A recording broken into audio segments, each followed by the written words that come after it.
Ohm's law.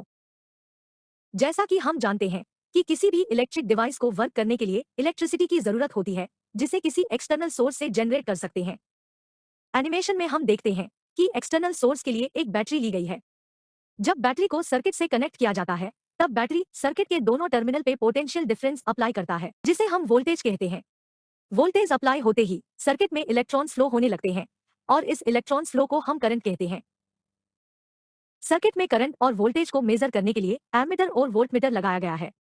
Example के लिए मान लेते हैं कि वोल्टेज की वैल्यू 5 वोल्ट है और सर्किट में 0.5 एम्पियर करंट फ्लो कर रहा है।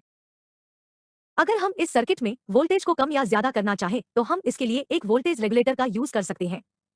एनिमेशन में हम देखते हैं कि जब वोल्टेज को कम करते हैं तो करंट की वैल्यू भी कम होती है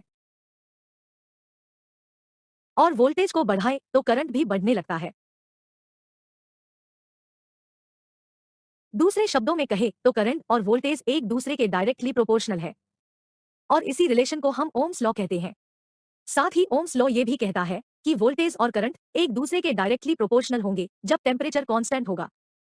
इस इक्वेशन को सिंप्लीफाई करने पर हमें प्रोपोर्शनैलिटी कांस्टेंट मिलता है, जिसे रेजिस्टेंस कहते हैं और इसकी यूनिट ओम होती है।